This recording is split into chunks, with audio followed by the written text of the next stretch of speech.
Well, hi there, folks. It's John, and I'm out in the shop again today. Today I'm working on some miters.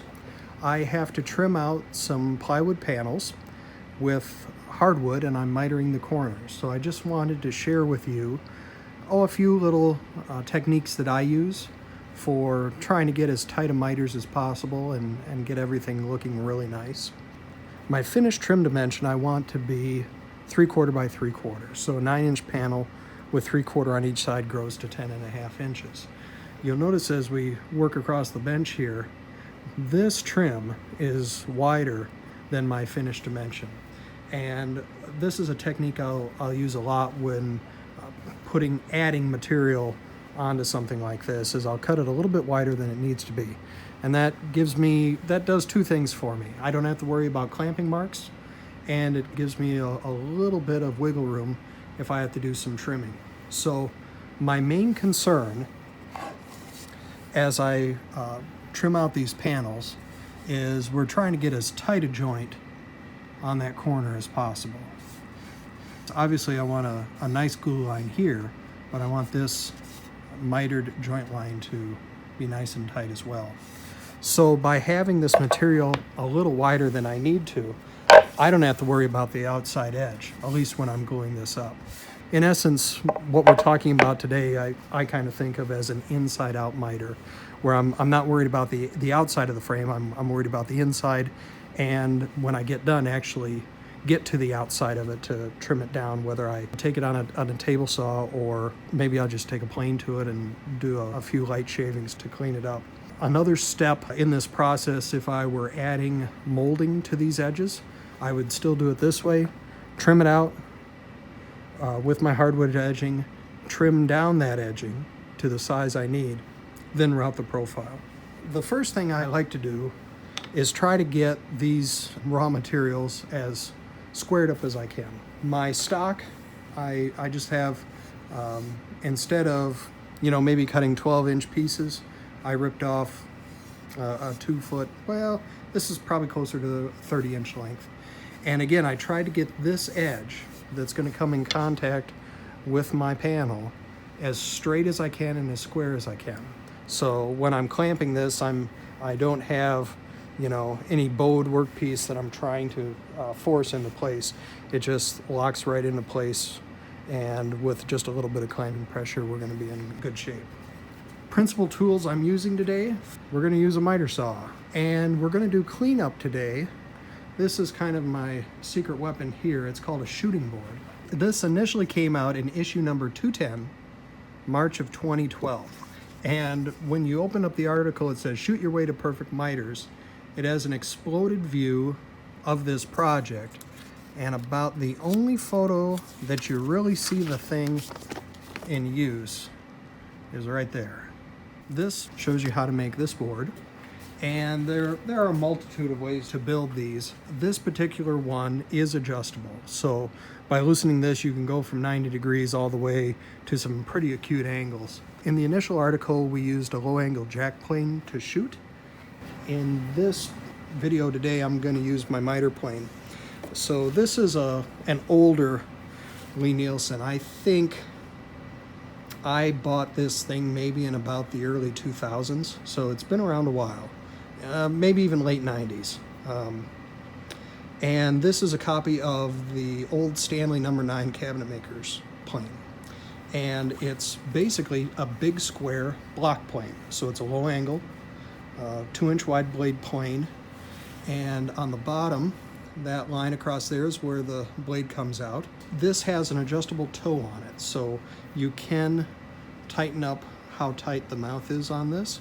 So the line across is kind of deceiving. The blade doesn't come all the way from edge to edge. The blade actually only goes from here to here. So there's about a 1/4 inch on each edge that the blade actually isn't cutting. And on this board, when it's on its side like this, you can kind of see on the board the blackish gray streaks from where it's been rubbing on its side in use. The first couple of shavings you'll take on this, because there's a ledge here, will actually shave a little bit of the board away where the blade comes in contact with this. But once those few shavings are taken you know, right about on the corner of the blade. This part actually won't take any shavings because there isn't any blade protruding there. That is what is guiding this along the edge of this board. So when I want to cut a miter, I bring the workpiece up to the sole of the plane, hold everything tight, take a shaving. Now I'll usually back everything out. Sometimes you'll see folks bring it up and they'll just start moving this back and forth. I like to be a little bit more controlled. So typically when I'm taking a shaving, I have this set for 2/1000ths, maybe 3/1000ths of an inch per shaving. So if I'm trying to do this in a controlled manner, I am actually in a lot of instances counting the shavings that I'm taking. So if it looks like I need to take 3 shavings, just in a very controlled manner, what I'm doing here is making sure that I'm keeping the sole of this tool flush to the edge of the jig. And then I bring up the workpiece to the sole of the plane. And there I didn't apply quite enough pressure. Okay, there we took a shaving. So every time you move this across, you're going to have to advance the workpiece. If the workpiece just stays in one place, nothing happens. You have to actually apply a little bit of a pressure to make that cut. So, and this is something that even if you do a simple one and set this up, you can get just fantastic results on your miters. So this is what we'll be using to trim today. We'll be doing the bulk of the cutting as close as we can with the miter saw over here. I have a sacrificial board just double stick taped to the table of it, and that gives me 0 clearance insert. That also tells me exactly where the blade's gonna cut on the workpiece where I have it marked. So we're gonna try to get it close on that, and then as we work our way around, this is what we'll be doing kind of the final trimming on the miters. So the first thing I need to do is mark this out. I've already set all of this up. So the first thing I did was double check that my miter saw was cutting as close to 45 as I could get it. And then with my shooting board and my miter plane, I was just dialing in to get that as close to 45 as I could get it. So what I'm doing is I'm actually shaving on both of these pieces, bringing them up to the workpiece, testing to see if that is tight. And if it's not tight, then I would make little adjustments to my fence. If I didn't have an adjustable fence, one thing you can do, you'll see a lot of tips where they use like playing cards to shim out, but I'll just use copier paper. If I wanted to kick this out, I could basically shim back there, or I could make that alteration there. Here we have 2 pieces, and of course, you know, you could put 1 piece or keep folding this up and put as many in as you want. I have my setup blocks, and I'm actually going to use these to clamp and help mark. So what I was using to help set this whole process up will help me in the end to also hold things still while I try to clamp it. So as I'm lining up this corner, if I exaggerate this, that corner opens up. Now, these are cut at 45, so where the 2 pieces of trim are touching, that joint is tight. The outside corner here, you know, you can just look at it and see that that is off. But what I'm trying to show is the inside corner. So when I'm gluing this together, when I'm fitting these pieces, what I'm attempting to do is to get that inside corner as perfect as possible. Once the glue goes on and trim gets clamped to the panel, there's not much you can do on the inside of the panel. You still have access to the outside. So any misalignment on those edges you can deal with. But again, this is where you're really trying to get it tight. I'm going to mark this with my marking knife, not a pencil. So hold the flat edge of this up to the edge of the panel and just take a couple light little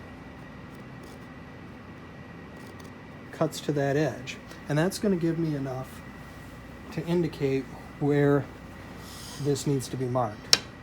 Once I have that started, I can use my squares, basically set the knife right in the cut line that I made on the edge, bring the square up to it, scribe that line, and that's exactly how long the inside of that miter needs to be. So now on the outside face, we need this to dive away in that direction. I'm going to mark that with my miter square. So this is an old Bridge City Toolworks. They still make these, but they look a little different. The new ones are stainless steel and anodized aluminum. But this is a version of an English miter square. Sometimes on miter squares, you'll just see this much, or if you think about a combination square, you only have this side of it. But this gives me, because the blade goes all the way through, a lot more marking options, and I think it's easier to use. So this is the style of miter square I like to use to mark this out.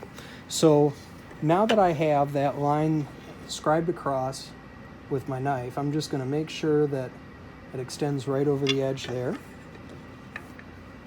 Bring my miter square up to that knife line, and then use my knife to again cut a line right where that miter needs to be. I can extend this all the way around. So I could mark this face, mark this face, mark this outside edge. I don't need to mark the bottom face, because when I go over to the saw, I won't be able to see that anyway. What I do want to mark is this outside edge. So again, I'm going to extend this line just where that knife line comes to the edge. I'm just going to make a little tick. Use my square again to extend that line.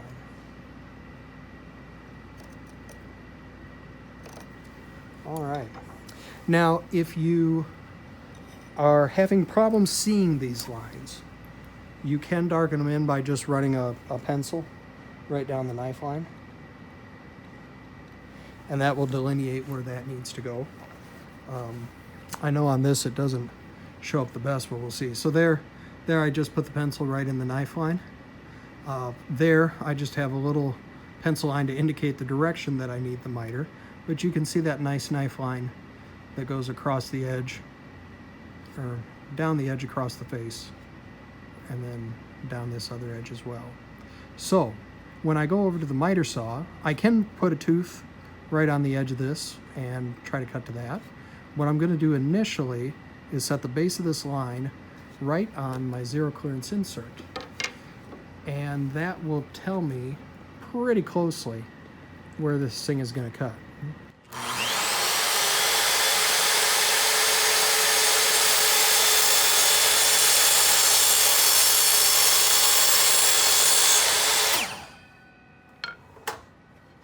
It's hard to see, but the knife line is still there.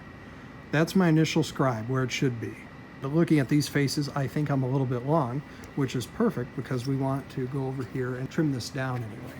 So to judge my progress, I'm going to use my workpiece and my, I don't want to call them, well, suppose you could call them setup blocks. Just to double check here, are we long, are we short?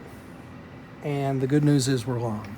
So we can trim this down, and I think if I trim it down to that initial scribe line on the edge, I think we're going to be right where we need to be.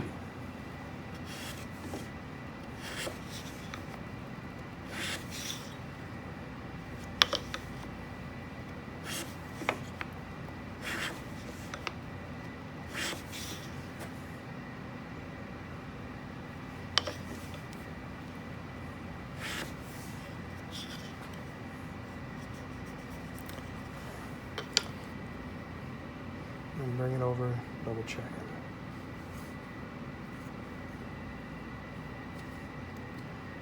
And that right there is about the perfect length for what I need.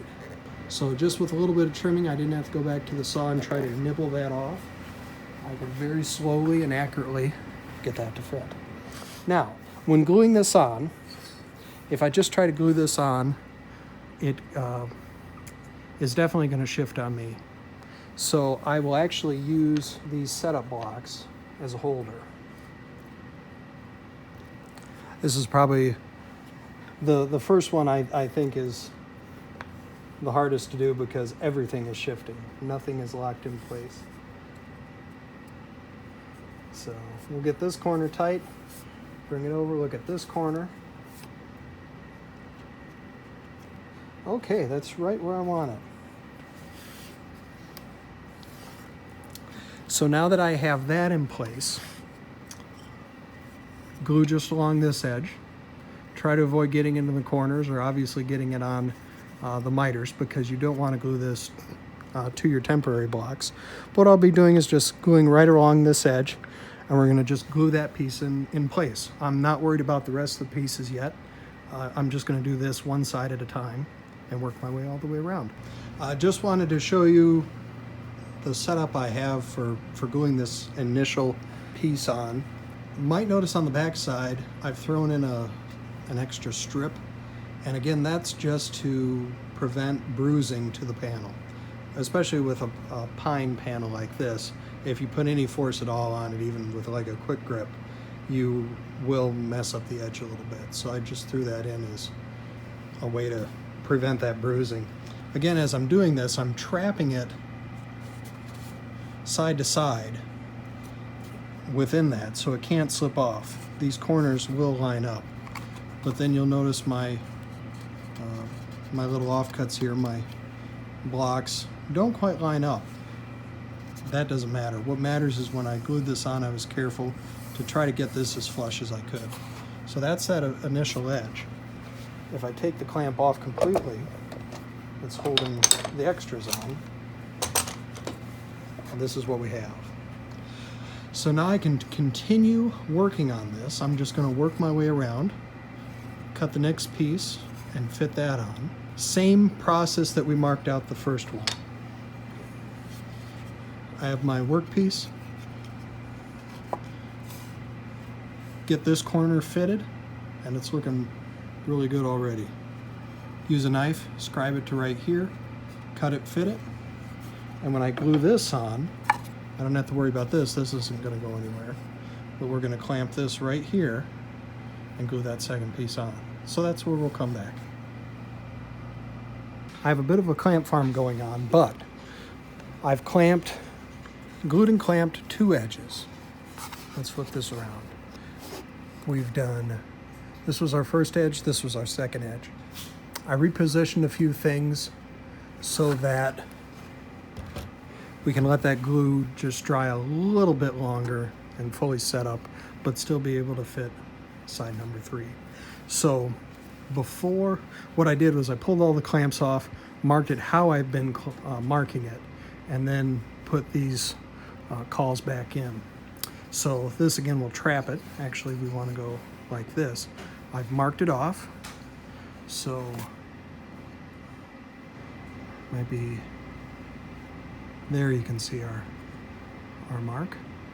And I'm actually going to cut this off too short on purpose and show you how to deal with a workpiece that's too short yet still get it to fit. So first thing, cut it off too short.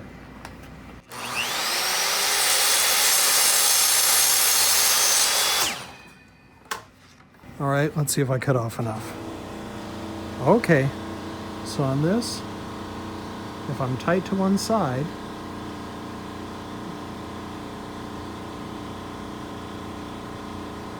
you can see, hopefully you can see, the joint is not lining up. So what I'm going to do, this is a sawn surface, this is a plane surface. Let's smooth this out, get that cleaned up, and then we'll worry about making this longer.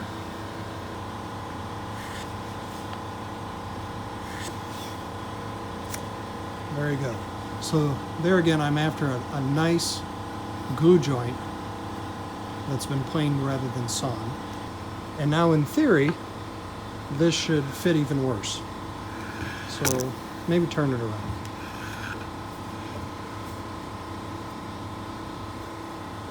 So if I pull this all the way over,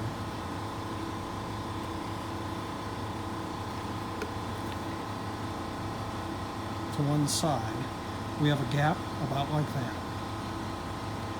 So to make this longer, what I need to do is remove material along this inner edge. And I'm set up right over here to do that. Here's a little closer side view of my little bench hook that I use to hold mitered stock as I plane it. So this allows me to trap that miter just like that, and then I can plane right on it. So in this case, this started out, I think this is about 5/8 of an inch thick, so this does a lot of work for me.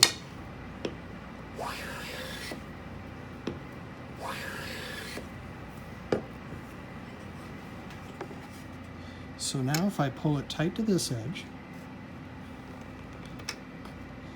see how that has pulled tight? I could probably take another shaving and get that really quite tight. And there we go. So again, my miters are nice and tight. My glue line to my panel is going to be nice and tight. The only thing that this has altered is the total width of the trim. So when you get up tight on that corner, you can see that my full width trim sticks out past what we've planed down. But going back to the beginning and what we're trying to do here, this trim is 7/8, and later on I'm going to trim it all back to 3/4 anyway. So again, I'm worried about the inside fitment. I'm worried about how the miters fit, and I'm worried about how the trim fits to the panel. We can trim the outside later once we get everything done. So I'll take this kind of clamp farm apart and glue this on. And actually, the last piece we put on, I usually almost always fit just like we just did on this piece. So that is the thing with miters. 3 sides are usually easy to go together. It's that 4th side that gets you. So I'll glue that on, let everything set up, and meet back here when we do number 4. Okay, we are on our last piece of trim. So far we've been able to work around, and while these were long, with your knife, mark where that inside corner goes. Now that we're on the last piece, we can't really get into that inside corner. If we pre-marked the trim and did all this in a dry fit, you could make it work. But I do like this way in that as you're working around, these pieces are not going to move at all because they've been glued in place. So my final kind of method of marking this edge is to, instead of working off the inside edge, is to actually work right off the face. So I'll try to get this corner as tight as I can, and then lightly mark where the miter needs to go. Let's double check it. Yep, that's pretty good. Sometimes you'll see tips where they bring corner to corner up and mark there. But in my method, how I've been doing this, edge 3, if you recall, is narrower than 1 and 2. So you kind of get a false reading if you went off those points, because I am working from the inside out. On an outside in miter, where we're just doing a frame, no panel, that would be a pretty valid way to go about it. But again, I'm just trying to get that lined up and make that mark. Another method that I'll use sometimes if I'm really having troubles holding it would be to stand this up on edge, and you can even clamp this in place. Clamp this in place here and make your mark right along that corner to see where it goes. But you've already kind of seen my trick for stretching trim, so you know I'm not afraid to cut this off too short.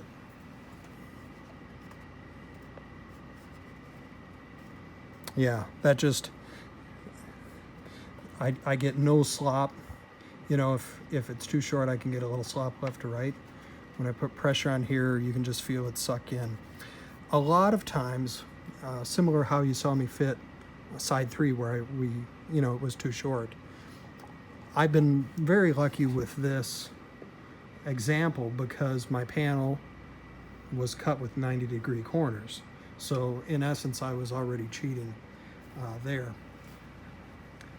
Because everything's 90, I can just do 45s all the way around. I don't have to make any alterations to my shooting board or try to change angles on my miter saw. But typically it's this last side that's always hard to fit. And that's where this trimming the inside edge really comes in handy, because if you are short, you can bring it up, fit this edge to whatever it needs to be, and then fit this, or what I should say, this mitered corner to whatever it needs to be. Go back, fit the other corner to where it needs to be, and then just worry about taking off material here to bring the workpiece down and bring both of those corners tight. So I think it's easier to just do one corner at a time rather than trying to chase everything around. So if I had the choice between having perfect length and perfect mitered corners, I'd go with the mitered corners, and then you can trim the length to make it fit. But we're right there. All we'd have to do now is glue that piece on, and we have a panel that's trimmed, mitered, ready to go. So thank you for kind of coming along on the ride. I know this has not been the shortest video, just to, do a simple operation like this, but I just wanted to kind of slow down and show the little things of what I'm doing to try to make this as nice as I can. Thanks again, and we'll catch you next time.